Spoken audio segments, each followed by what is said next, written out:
Welcome, everyone. We'd like to get the Public Liaison Committee for Emerald started. It's the second meeting of 2025. So we'd like to take a look at the agenda. We open up with taking a look at the agenda, and if there's any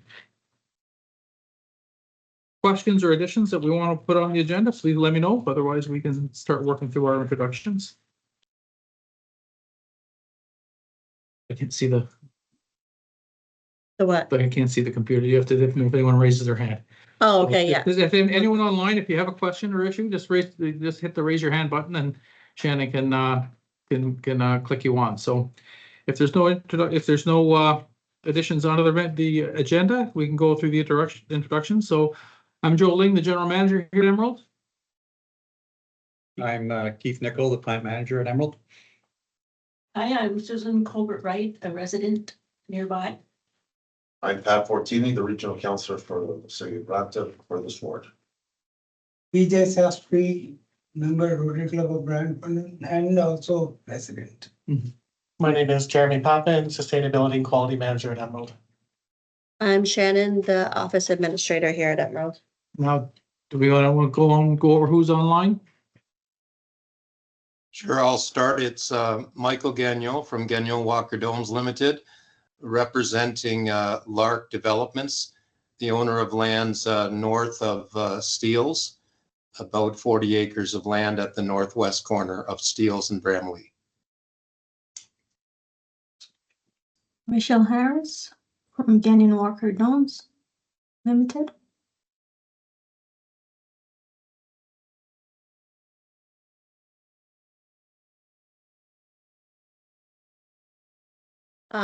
Tim and Steve, do you guys want to introduce yourself?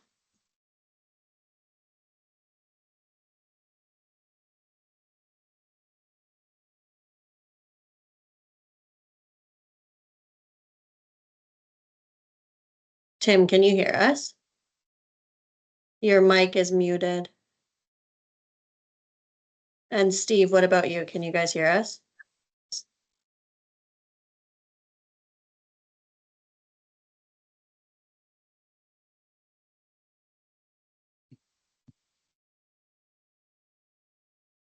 But he's trying to talk because he keeps lighting Yeah, up. it does look like that.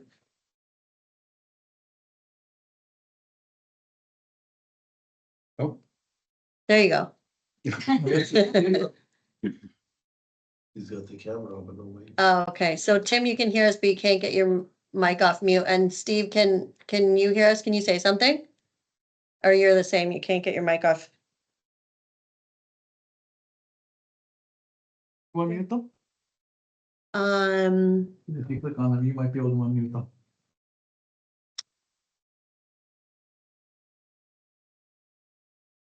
No. Okay, well, we'll keep the chat open, and then if you have questions, just type them in. Okay, I'll go back to the, Oh, Steve just sent a message. I can hear you. oh, but my mic isn't working either. Okay, perfect. Hang on, I just need to go back to that other screen here. Oh, here we go. Okay, so just for the recording, Tim H and Steve Papagiannis can hear us, but we cannot hear them. And is that good for everybody? Okay. All right. Well, the second item on the agenda was the review of the previous business, or the previous minutes, and Susan was very generous in giving us some suggestions for improving the minutes, so we'll include those. So Shannon, did you just want to review what the additions were? Yeah, so 2 people were left off of the attendees list. I have made a note to add them. And then Susan's second point was discussion about sources of commercial and residential waste being handled by Emerald. I don't remember that discussion. Do either of you guys? I don't know. I have nothing to add on it because I'm not. There was talk about where it was coming from, York and Durham, and I have notes on it, but anyway. Oh, okay. I guess that's just It second. might have been nature. just a general background discussion. I didn't really note, but yeah, we do receive commercial and residential waste from all over the province. So point It's that out. just, the only reason I raised some of the points is that if there's new attendees or people reviewing previous minutes, Mhm. it would help rather than having to repeat or have them ask the questions again. Yeah. We've got the information Yeah, there. very good point. So yeah, we'll make that note. Okay, and then what do you mean no update provided on the December 2024 action items? Well, usually, the previous minutes action items and then report on what the status is. I did those on the housekeeping. I can rename that to action items as Okay, well. oh, I see. Okay. And then, because the new action items are called action items on the final 2 pages. So I'll just put housekeeping and action items Okay. for the point number 3. And then what else do we have? I included you have here about the stack height. Yeah. I included that in the last meeting's action items, so we'll go over that today. Okay. And then the Shannon to provide link to reports and submission instructions for public comments. What are you referring to there? Just like the PLC minutes or? I'll look at my notes again, but I do have a question about the PLC minutes. Like I can only find the last minutes of meetings. And you know, you didn't have previous minutes and you're gonna link to all those previous minutes. Sorry, you Sure. can't find, you can only find Last minute. and not the other ones. Okay, so maybe there was a miscommunication between me and the website guy. Okay. I think he's adding the new ones and deleting the old ones. Yeah. Okay, keep all. I'll look up. Oh, there's a chair. Discuss the court. Okay, so I'll tell him to keep all the minutes on there. And then, just for the recording, Peter, Helen, and Michelle all came in. Do we want to do the introductions now or finish this up? But I don't, do you need the introductions? Are you okay? So we're, Okay, so, and then the next one, the meeting tentatively scheduled for August 7th. At the end here, I put August 2025, Oh, for next meeting, and then, you have an action item from the last meeting, Emerald to evaluate feasibility of increasing stack. That's on this. yeah. Action items. It seems to be asked a lot, so Okay. find it. So, okay. okay. Good. I don't know if anyone had any other comments on the previous minutes. And if not, we can move on to the previous business or action items. Can I ask, why are the meetings not on the website? Or they are, aren't they? So, Susan just said that, I guess, There's one set and that's it. yeah, I guess Jeff has been deleting the old ones when I send him the new Posting the new ones. and deleting. So I have a note here saying that he's got to keep all of them.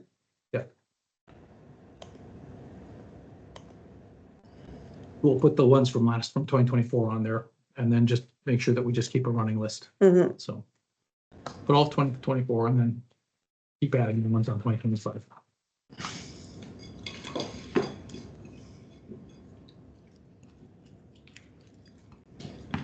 Okay, so then if we jump into the previous business or the action items.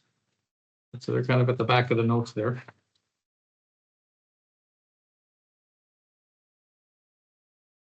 So the first action item that we had was Emerald the correct timeline, December 10th for the meeting minutes, recirculate and post on the website, and that's. I did that, yeah. So that was done by Shannon. Then we also have the stack height. Mentioned a couple of times, but we've requested the consultant to model both 90 and 110 meter stack heights. And then we can do a little bit of an extrapolation between 70, 90 and 110 meters and see if there's any difference between in the modeling for it. He did tell me that we are below the limits right now. So he says, once you're below, don't expect these to get much lower because it's just once we don't add to the background significantly, higher stack won't necessarily change those numbers, but he said he will run the model for us as part of the approval exercise. The third item was to Emerald to add existing attendancy to the PLC recipient email, I did that. and that was done. Thank you, Shannon. The fourth one, Emerald to correct the link for Emerald info email on the website, That was done and too. that was done. Thank you, Shannon. Number 5, Emerald to send operations quarterly power report to the committee. Yeah. That was done.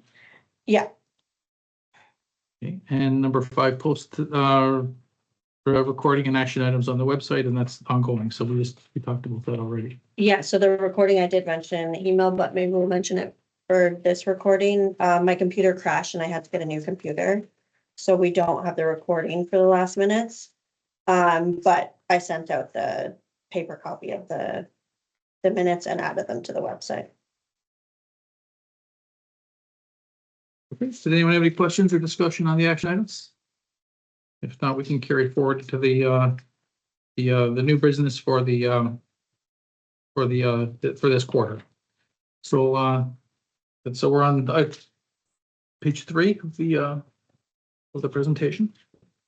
It's the summary of the waste receipts that we've received in the third quarter. Our receipts for this quarter were a little bit lower than expected. Sorry, Jordan, I think this is the second quarter. Yeah, sorry, the second quarter, yeah, the second quarter was a bit lower. It's about 6%, sorry, 8% lower than normal.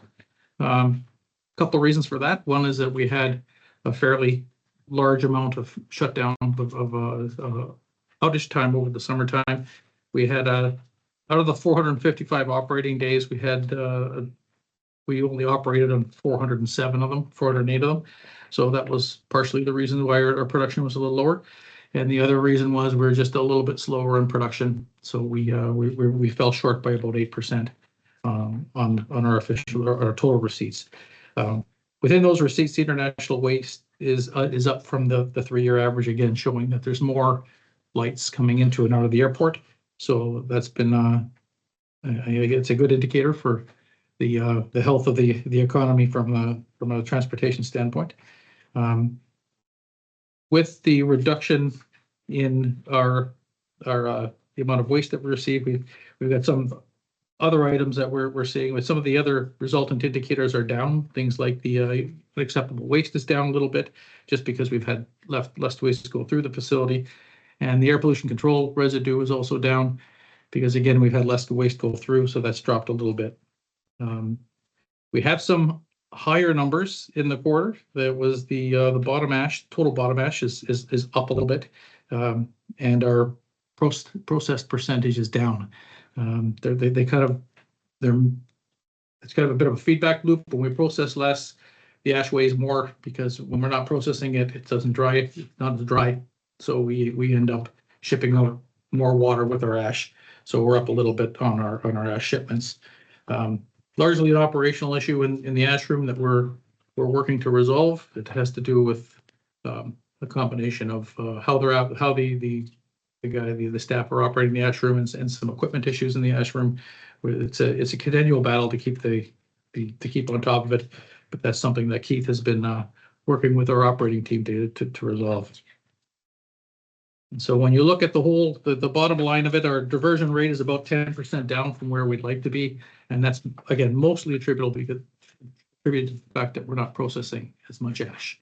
So that's Does APC stand for air pollution control. So that's As far as the ash goes, does that to go to a hazardous waste landfill, or does it go to regular land? Like, how is that disposed of? which the bottom ash. Yeah, in general, ash. Well, there's three different types of ash that we generate. The bottom ash is the stuff that comes out of the bottom of the furnace. That's non-hazardous waste. Okay. So that goes to a non-hazardous landfill, and it's reused as cover if we process it. And if it's not processed, they still use it as cover, but we don't include it. We don't call it diverted, because we haven't removed the metal. So technically, we just treat that as disposal. It's always been treated. So that's why our diversion numbers are down, but it still goes to the same place. But the landfill does need it and does use it as cover in the landfill site, non-hazardous. Then we have air pollution control residue. That's the APC. That's a combination of the lime that comes out of our baghouse, plus We have poppers where we vacuum out fly ash, like the dust that falls directly out of the air pollution, the emissions. Both of those go to a hazardous waste disposal. They go down to Corona or Sarnia, down to Sarnia to a hazardous waste landfill down to Sarnia. Bottom ash disposed is almost double when you say it's slightly gone up, but is it how it should be? Almost double, 4,300 to 8,164. Yeah. So does it affect the production? Because if disposed, so much has been disposed, has the output been reduced because of so much of disposal coming out? Yeah, the fate of our bottom ash doesn't really affect the actual production. But what it is that it affects our recycling numbers. So if we say it's disposed, that means it wasn't processed, which means we didn't pull the metal out of it, which we have always classified as disposal. If we do process it, we pull the metal out and we send it down for reuse as landfill cover. That's considered a reuse. So.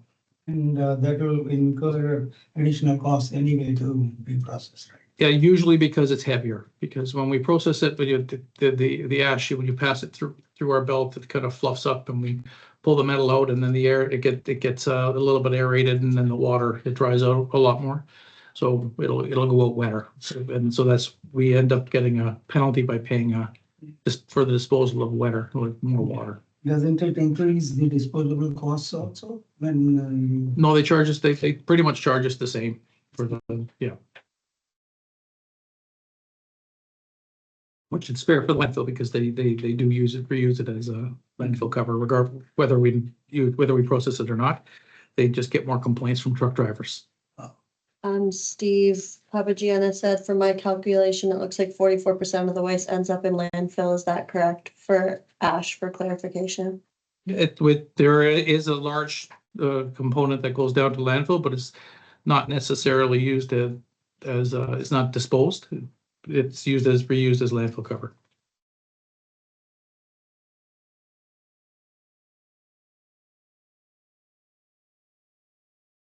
Okay, any other questions? If not, we can go on to the next page, if we've got that covered off.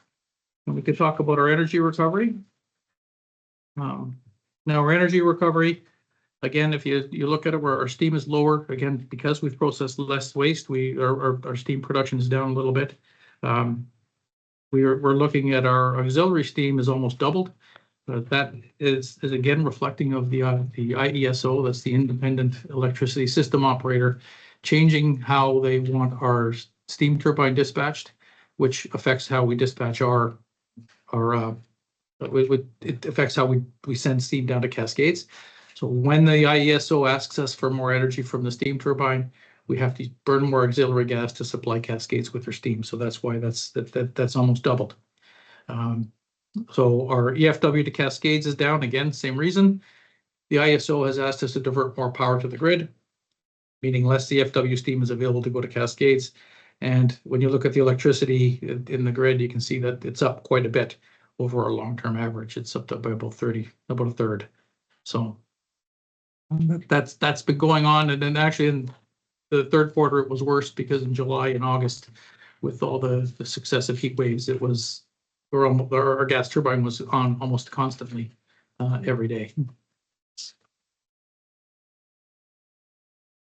And then we can go with if there's any questions on the energy side. When this auxiliary steam doubles, does it increase the revenues or does it affects in any way the revenues that are generated because it's almost double now? Yeah, energy wise, revenue wise, we get less money from the grid than we do from Cascades. So it would be better for us to send the energy to Cascades, but our contract with the province requires us to go to the grid. Having said that, many times when the grid prices are peaking, which is when they ask us to come online, Cascades shuts down. So they want to shut down to try to minimize their load on the electricity grid during global adjustment hours. And that's So it reduces the revenues. yeah. So I'd say maybe half of the it's about half and half. Half of it, Cascades would have shut down and we would have put more electricity onto the grid. But the other half is us shutting down, sending them less energy. Been a very difficult market for everyone to figure out because the market rules changed on May 2nd, or sorry, May 1st of this year. And now it's no longer an Ontario average price, it's a local market price. So our market price is set right here in Brampton. And that market price has been much more volatile than the Ontario average has been historically. That's the electric market price? Yeah. Set by a IESO or set by a local? It's set by the market now. So what happens is you get all the demands and all the producers. Yeah. All on the day ahead, they have a market where they say, okay, well, who can produce what prices for electricity, and then who's going to buy the prices for that, and then they settle the market the day ahead, and then we're given dispatches, and this is where it gets very confusing. And then when the market is actually going, you're supposed to come on when you're scheduled, like every hour is scheduled, and you're supposed to come on when you're scheduled, but the IESO also can cancel your dispatch. And so if you were said, if they told us we were supposed to be on at 2 o'clock, but we didn't receive a dispatch, then technically we should. You tied to global adjustment days or you tied? We're not, as a generator, it doesn't matter. So you're just a generator, you're Yeah, scheduled. yeah. So you could have a global adjustment at Cascades, Yeah. but you're not scheduled as Yeah. well, right? So, we would, so what would happen is that had both times happened. We're global adjustment has kicked in and we're scheduled, and also global adjustment kicks in and we weren't scheduled, but they dispatched us. What is the global adjustment? It's global adjustment is basically the simple term for it is the inefficiency in the electricity market to pay all the costs. So what happens is you get all the people who are generating generating the electricity and the people who want to buy the electricity. That market settles somewhere around 3 to 4 cents a kilowatt hour. But the cost of actually delivering and producing all the electricity into the system is probably closer to 12 or 13 cents. So the global adjustment can be anywhere between 8 and 10 cents. And what the province does is, I think it's on the top 10 hours in 5 days, yeah. So the top 5 hours in their days in the cycle, in the year, whoever is on the grid pays those inefficiencies, and it's based on what your use is. So if you're using 5 megawatts, they get all those inefficiencies and divide them by 5 megawatts, and that's what you pay. And so what happens is the guys, they don't game the system. They legitimately shut off so that the peaks don't happen. And that allows the prices to kind of settle more toward the market rate. And for Cascades, did you say they have to shut down when you've got to send more to IESO? Yeah, they shut down because they're what they're called a dispatchable load.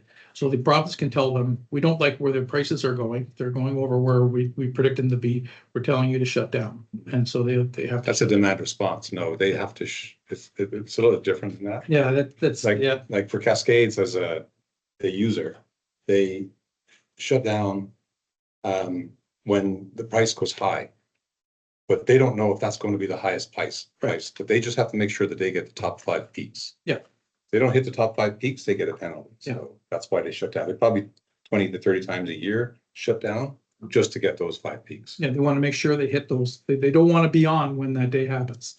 So, and then what happens is if suddenly a nuclear unit will go down, and when they thought the price was going to be down here, the nuclear went down for some reason, now the price is up here. It's a very dynamic market. So although you settle the day ahead, there's no guarantee that you're supposed to come on. There's no guarantee that you will be on. But it's gotten to be a much more complicated market. So, but we're in that market, so that's why the ISO told us we have to be when we have to be on, and that's means that we have to divert more EFW steam to the grid when it needs it. So I think this summer you'll see those numbers even higher. So, okay, so there's people much smarter than I am on it. It's very confusing. We have a consultant who does all our dispatch or all our bidding into the market and settling in the market, and even the ISO contract people don't know what to do when the market, like the question I have with them is, what if we're scheduled a day ahead and we don't get a dispatch? What do we do? And they told us, well, we'll pay the dispatch for now. We don't really know what that means for your contract, but you know, you got to do whatever the market requires. So But the distribution is dynamic or you decide and then supply? How does that work? well, because it's a local market now, that was the other problem was they had to take into account transmission. But now because all the markets are moved from one giant Ontario market to smaller local markets, that a lot of the distribution inefficiencies that are canceled or shouldn't exist, the market will be settled locally. So that's the grid. So we have basically zero losses to the grid. So all of our inputs and all of this market's outputs are right here. Okay, if we have no more questions, we can move to the operating, the environmental update. We had 4 reportable environmental issues to the ministry in the second quarter. On April 13th, the SCR, we had a SCR shutdown. A computer card failed at 5:17 p.m., causing the SCR to shut off, but all the other APC processes were continued to operate. The technician was able to get recalled back to work, changed the card, and the system was back in service by 9 o'clock or by 9:10, and there was no NOx emission exceedance. So we remained in compliance. On May 20th, we had a hydrochloric acid spike in bag house number 2. This is what we call an in-process violation. So they're not an in-process exceedance. It doesn't mean that we exceeded the stack. It just means that our monitors inside within the network indicated that there was an issue that had to be dealt with. So at 3:30, the operators detected a spike in the hydrochloric acid emissions. The spike was traced to a failed air lance that restricted line flow to the baghouse. The site staff went out, fixed the lance, and by 5:20 the line flow went out into normal, and again the HCL was in compliance. HCL emissions at the stack were in compliance for the day. On June 22nd, I still got an extra W there. The SCR shut down. The SCR burner tripped at about 11 a.m. on the 22nd. Again, all other APC processes remained operational. So when I say trip, the flame went out in the burner. If you think of it as it is basically a giant barbecue burner. But when that burner went out, and then it took them about 4 hours or 6 hours to get it relit. But the technician was able to get the burner restarted. And again, by the NOx emissions remained in compliance for the day. And on June 29th, we had a condensate leak. So at about 7:30 a.m., we noticed some water coming out of the ground just outside the site here on Bramley Road, and we confirmed that it was actually condensate from our condensate line. We immediately suspended steam flows to steam and condensate flows to and from Cascades, and then we called the city in. The city inspected and ensured, and because it was treated water, they didn't see any environmental threat. And then we had to excavate the line, repair it, and then the line was put back in service at 9 p.m. on the 1st of July. So a couple of days later. So we had to suspend steam flows to Cascades during that time. So Hey guys, isn't it the regional appealing contract or is it sorry? this is the city of Brampton Road. So it was city of Brampton. We called Peel and they said not our road. So we just if it's It's water, that's right. yeah, if it's just water, they said just report it to the city because it's their storm sewer. Oh, it was storm sewer? Yeah. Oh, We contact everyone. Yeah, yeah. So, any other questions about environmental incidents? And if not, we can jump into the steam line replacement. We've Hold on, sorry. wait, sorry. Steve Papagiannis said, can Emerald share the NOx and HCl readings during the times of the issues in April, May, and June. We'd have to pull them up for each day, but we can dig them up. The Knox readings were for those days. But we'll include them in the next, in the minutes for the next meeting. We'll put it as an action An item. action item, yeah.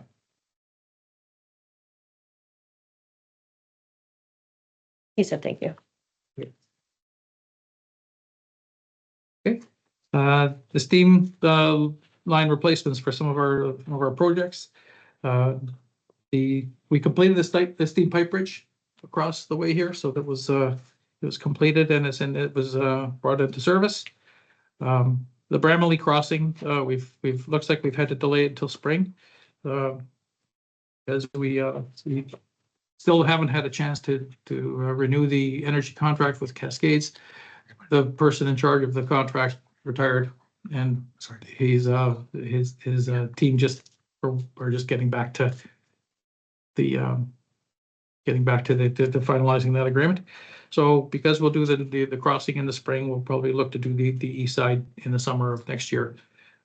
So it's a project that we'll get going on once we get to the renewal of the steam contract with Cascades. That one, and then the other project that we're working on is the hydrogen pilot project. Although we've been continuing to look for hydrogen customers, there's none on the horizon.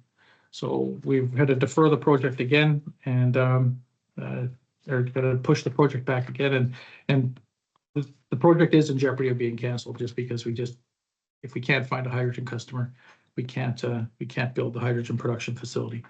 And given that we're going to be looking to go into construction in the new plant soon, like it'll be very hard for us to do that project as well. So, and then the fact that the way the ISO changing our dispatch also affects that project simply because we have more steam that we're the grid and less steam that we less surplus electricity, what we call surplus electricity that would go to producing hydrogen. So. Deferred indefinitely or deferred, you don't know the time? Indefinitely, but right now we're gonna keep with it for another few months, but if we don't get a customer, we're gonna have to tell the ISO that we can't go ahead with the project. Stephen Kirby is typing, so I don't know if it's about the hydrogen project just before we move on. Okay.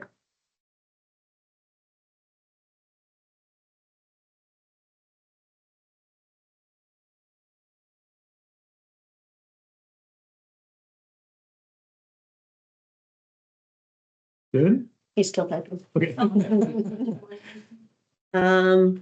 Said, was there not government funding in brackets 3M? So was payment received? Just curious. No, we haven't. The way the funding works is we get reimbursed after we pay the bill. So we provided a paid invoice and then the government gives us the money. So we haven't spent any money on it yet, so there's been no money given to us. So. He's responding. Okay, thanks. Good. And then just on the new project, the business for the biggest project I think everyone that wants to hear about is the redevelopment project update. We signed the memorandum of understanding with the technology supplier. So the technology suppliers Hitachi, Zollner, and Nova. So they're the European company. Could you repeat that again? Sorry. So it's Hitachi, Hitachi? Zosen, Zosen, Innova, Inova. And HZI is their is the short form for them, but they are the firm out of Zurich, Switzerland. So the best projects, if you want to look at their two latest projects, one's in Abu Dhabi, and that facility is about the same size that we're looking at, and then the one in Dubai, there's a brand new one that's in Dubai that's twice the size. So it's actually, we're looking to put in 2 lines, and they've got 5 of them in Dubai. So those are the 2 biggest projects that they completed. But you get a feel for the scope of the project when you see them. The one in Dubai is insane, but if the one in Abu Dhabi is a little more reasonable. Michael has a question. Michael, go ahead. Yes, thank you. I'm wondering, would it be possible to provide us with a link to those two projects so that we can go to those to take a look at them? Sure. Again, we'll send them around, we'll send around a link. That's It's- great. Thank I was you. trying to find a video to play for them here, but the one video that I saw is about 5 minutes long. I thought, that really gets old when you're in a meeting. So I think it's best if we just send the links around, you can take a look at them. That would be great. Thank you very much. Thanks. So the next steps in the process is to do our feasibility evaluation and engineering design study. So we're going to start that this month. I'm sorry, Stephen Kirby said, has this company integrated any online sampling for the most toxic compounds such as dioxins? There's no online, no reliable way of sampling online for dioxins. Yeah. There's no way to reliably sample for dioxins online. There's no way to analyze online for dioxins.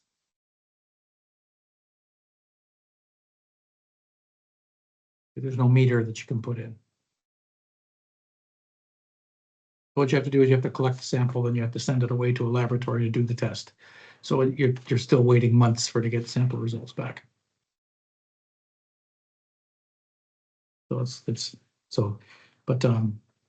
yeah, so we're going to be doing the feasibility evaluation and engineering design this month. So that will be looking at doing the detailed design of the facility and the kind of overarching parameters that we're looking at is to develop it in 2 phases. The first phase to develop while the existing facility stays up and operating. And then once the new line is up, operating and commissioning, we take down the existing facility and put in the second line. What are the timelines for these phase 1 and phase 2? Pardon me? What are the timelines for phase 1 and phase 2? Phase 1, we're hoping the construction to be completed by early 2029. Mhm. And phase 2, we expect to move right into phase 2 and After that, we're hoping to be 2030, maybe 2031 at the very latest. But the idea is that the construction crews would stay here and just continue building the whole facility. what about the finance for all this? Where will it come from? The financing is that we've got a combination of both public and private financing. We have they call a Class D estimate for the cost of the project, which is the banks looked at it and said, well, it's nice. That's a nice estimate, but we need it to be better because it's right now it's plus or minus 5%. And then they need to get it down to plus or minus 3%. And then once you get to that plus or minus 3%, then it's what they call a bankable contract. And that's what the FEED study does. The FEED study will basically be putting together work packages for the contractors and then giving us a fixed and final price based on current dollars. You can understand the market's been a little volatile, especially with steel.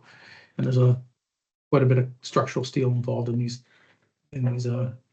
facilities. So the bank gives some sort of a letter of intent or anything for us to make sure that they will be willing to do it. yep, we have a letter from the bank saying that based on the Class D estimate, they're willing to stand behind us, but before we actually come to financial close with Hitachi, their Hitachi Zos, and that they need us to, or they call themselves Canadavia now. So the Canada, for us to come to financial close with Canadavia, we need to have that Class 1 estimate. And then that's what we're shooting for the end of the FEED study. Stephen Kirby said that he's referring to a company called Gasmet and then provided a link for the automatic dioxin.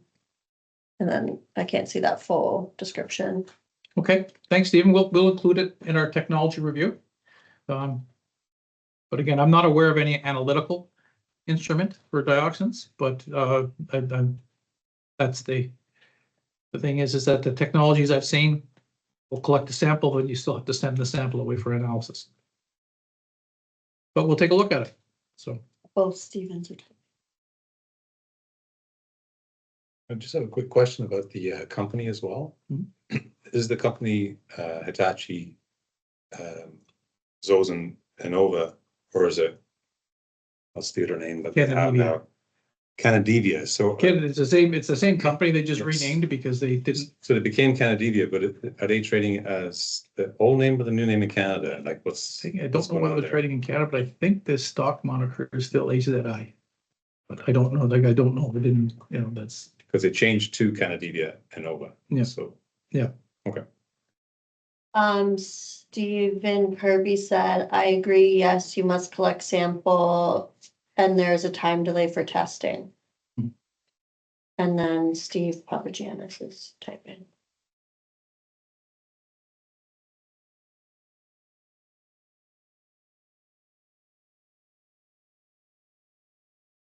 He said, I believe Steve K was asking about sampling, not real-time monitoring. It would seem to be a valid measurement to have actual measurements. yeah, that's what, we'll get into the development of the science on it, but the way you control like dioxin emissions or any other, like the VOC emissions or any emissions is by good combustion control. Because the nature of the contaminants are their laboratory, they require a laboratory analysis. So that kind of makes online stuff kind of redundant because you don't get a result until, a month or two after the sample was collected. And really that your opportunity to act is gone. So it's better to have the parameters you can monitor in real time to make sure that you're performing optimally at all times. So yeah, and then so there's 2 processing lines we're looking to put in, each at 450,000 tons a year, and we are going to look at in addition to the modeling that we did for the 90-meter, the 70-meter stack, we'll look at 90 and 100 meters stack it and prepare the ECAs, environmental compliance approvals.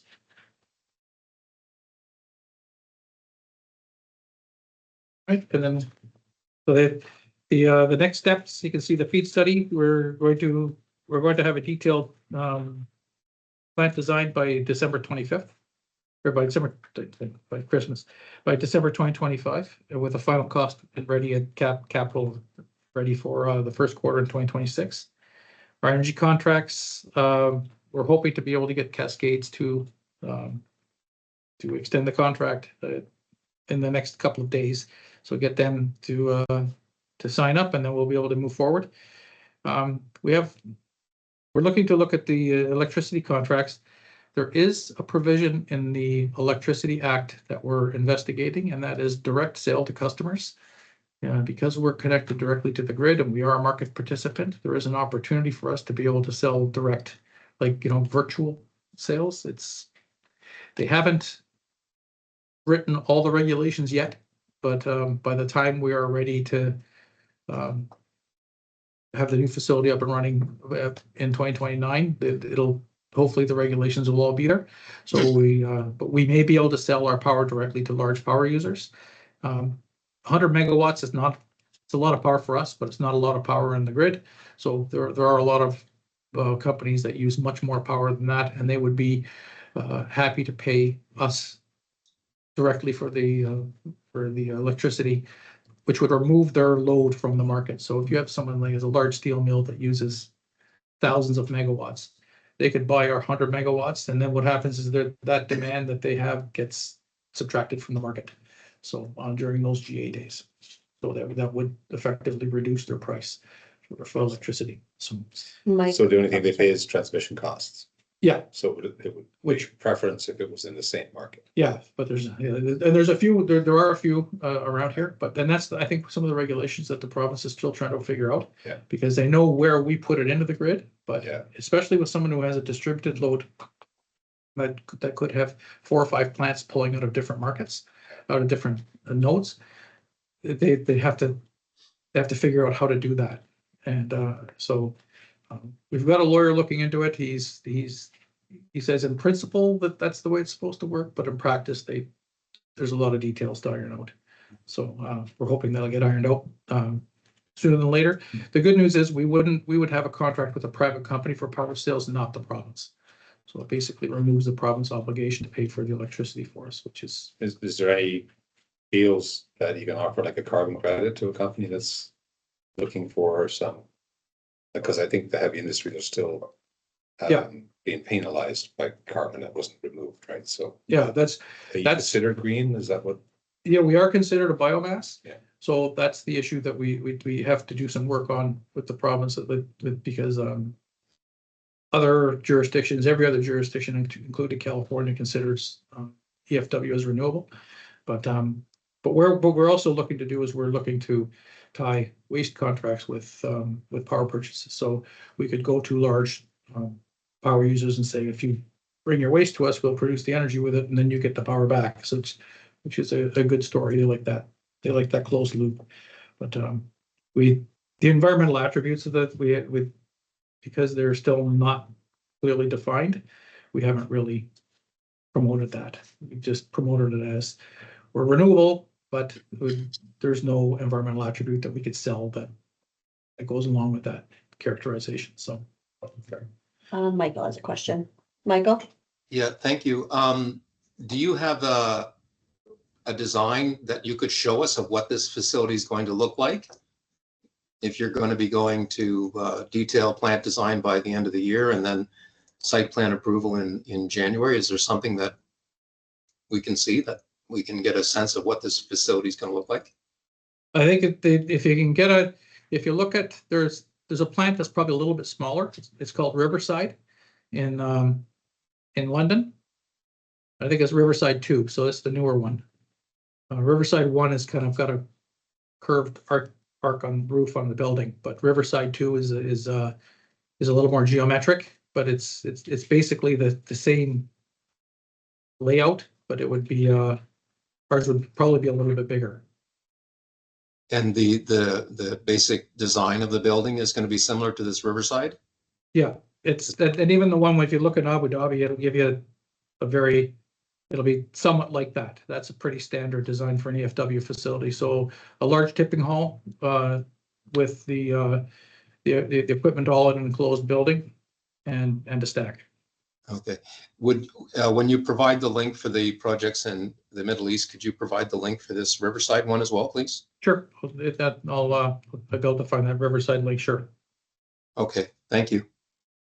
So does that mean you've decided on all the type of technology and controls and all the stuff that it's all decided already? No, it's basically decided. We have to get the state of the art. The state of the art is there are a couple of ways of doing it, but it's basically the boiler, then after the boiler, then there's removal of acid gases, and then removal of NOx, whether we do it with an SCR or through non-selective catalytic reaction. And then high efficiency dust collection. That's basically the state of the art. There's from the outside, it looks like a box, and inside the box, there's different technologies, because there's different ways that we can use. We can go with hydrated lime that we go now, or we can go with slaked lime. We can go with dry storm injection, which is just basically mixing the lime dust in the flue gas, or we can go to more of a semi-wet, so you actually make a slurry and then spray the slurry in, but because of the heat of the flue gas will actually dry all of the slurry, so you end up with a dust. There's a couple of ways for that we can go, but it'll be a kind of a combination of what our room is like, what our the space that we have on the site, and cost will be a factor in there as well, but it'll be the efficiency and effectiveness of the technology. So there's a few trade-offs that we have to make, but Canadivia has done this a number of times, and so they've seen all the technologies, so they're pretty familiar with what they'll do. So, but then we have a few other approvals that we have to get. The site plan we have to get with the city of Brampton, but again, we have to have the layout, basic layout of the facility for that. We have to get the GTA zoning. Once we get the final stack height set, we can get the zoning changed, the change but accepted there.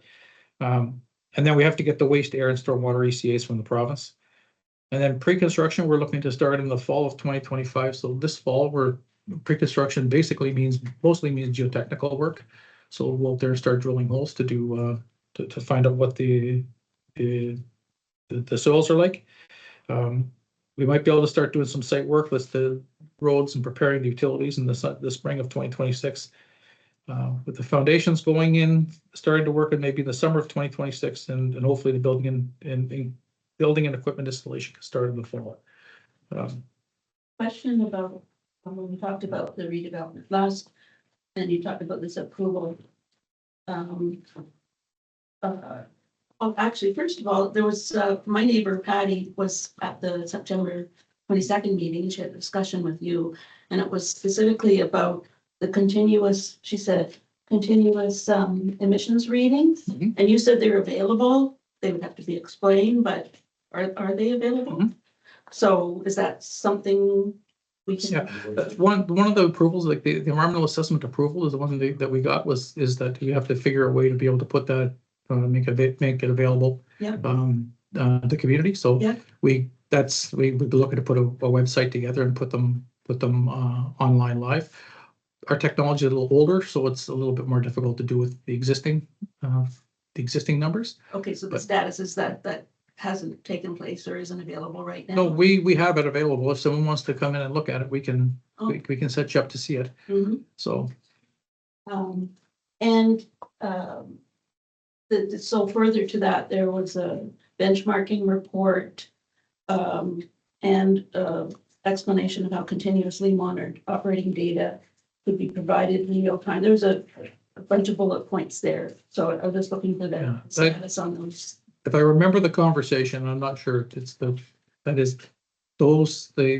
our data is like if it's the one conversation that I remember having was, Mhm. well, how do I know that you're not just manipulating your data on your real time? And, if you look at the data sets, you'll find out that nobody can manipulate it and know what they're doing. The system is automatic. It has cycles for calibrating instruments, and when you look at it, it's thousands and thousands of numbers, like Sure. your samples, Jeremy, often does it take a sample? Every minute. Every minute. So, and there's many parameters that it samples.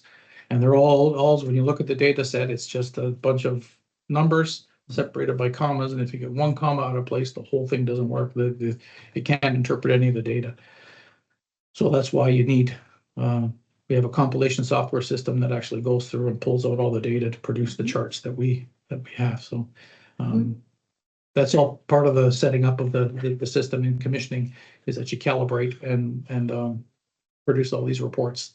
And then basically the programs to be able to read all the data that's being collected. So that is a project that you have to undertake to set up the website and do all that to get that available. Yeah, the new plant, that will all be, we can do all that and with more modern technology, we can do it more effectively. Right now, we have to download the data, we have to compile it, it's a much more manual process, so it's not really great for a real time. We do have real time readings up in the computer and at the control room, but it's pulling it off one computer system and moving it from one computer system to another computer system is a bit of a problem. As updating that software, whatever it is you need, has that been factored into the project so that will happen? Yeah, the new technology is, I think we have 2 or 3 different computer systems that gonna go back and forth with our data now.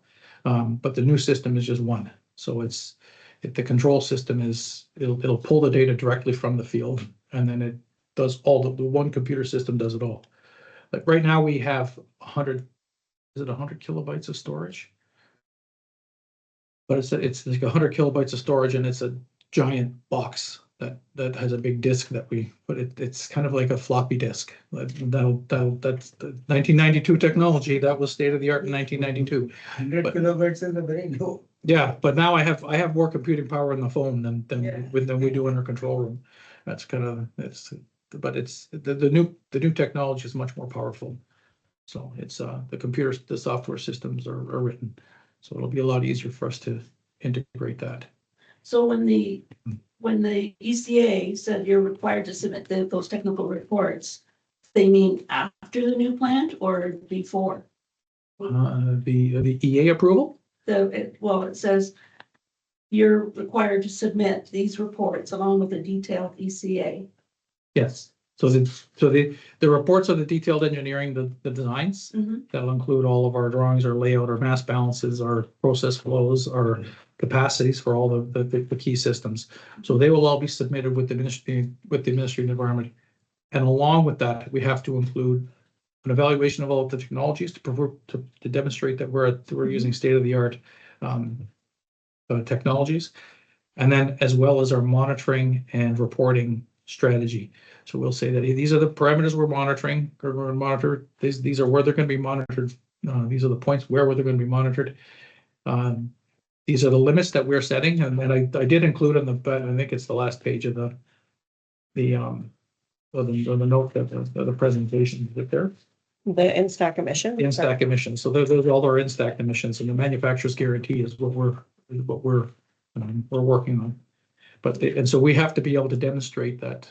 We have to tell the ministry this is what we're going to monitor, where we're going to monitor, how often we're going to monitor it, and then compile all that into a report that will say that's the biggest part of the biggest part of the negotiations with the ministry or the discussions with the ministry is our monitoring and reporting protocols. Like they're not going to go. The Ministry of the Environment will likely not say to the combustion engineers that, that like this is no good. They have to, the combustion engineers have to demonstrate that the technology is effective. But more importantly, the ministry needs to know, you got to show us that that you can verify that it's going to do what you say it's going to do. From now until the new expansion, what is the schedule for the in-stack emission measurements? How often, you spend once a year? When is the next one? What's That's a good point. I was going to add that on but we have the gas turbine is being tested next week. So we just talked about this at our staff meeting today. And then the stack tests are going to be on November 6th or 3rd, the week of the 3rd. Week of the 3rd. So when you change your bags. November. Well, no, we don't. We changed the bags last year. We talked about that. So if we have to replace bags that are leaking, we'll do that. We do that on a matter of course. But yeah, we'll be looking November 3rd is our stack testing week for this year. at the usual time of year? Is it usually? We've done it in September before, but November is usually make it, that's usually what we do it. Usually the last quarter, we try to get it done so that the report is finished before the end of the year. Because if you, like the consultant doesn't want to write the report over Christmas and submitting it to the ministry, they don't want to get it on Christmas Eve. If we can get the report into them. And 3 months on completion of the date. Yeah. So we've got it to them in before Christmas once, but other than that, I really had it in the first quarter. So. And 3 months is there because the analytical results take so long to get back from the lab.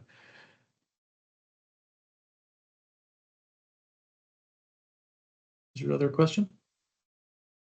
Oh, was there one Oh. down there? Sorry. No.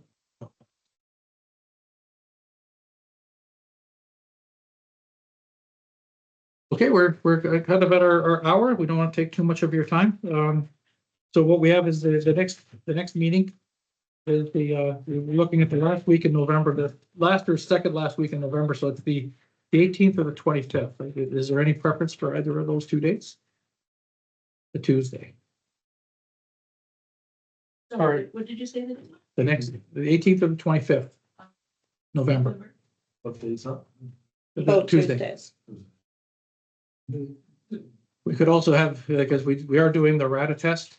So what they do is they do audit of all of our existing tests. So that's all being done next week. Next week. It's in a testing of our instrumentation to make sure that Yes. it's working So properly. we can talk about that a little bit. And then we will probably have the NOx test from the turbine. That's almost immediate because there's no sampling. They just sample stack. So for NOx mostly. Steve P said both dates in November are fine for me and Michael. You have a question? Yes, I do. Yeah, both dates are fine as well, in November. With respect to those links, would those be able to be sent out, before the end of the week for those, Middle East projects and the one at Riverside? Yep, I can send Shannon the links and then she can send them out to you tomorrow. Okay, that'd be Send them out to great. the committee tomorrow. Thank you. 25th, 25th better? that's okay. 25th, everybody? That works? Yeah, same thing, 6 o'clock. Did that time work for everybody? Yeah.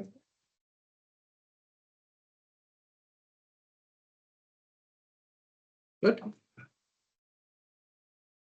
So if there's no other questions, we can adjourn this part of the meeting, but if anyone has any questions about the existing site or the new site, then more than happy to sit and talk about it a little bit here if you like. So, Okay, so adjournment 7:02. Thank you for coming, everybody online. great, thanks, everyone. Thank you. Good night. Thank you. Keeping that information. So it states on your website that, and particularly because it has become more of interest to the community. Now that we're more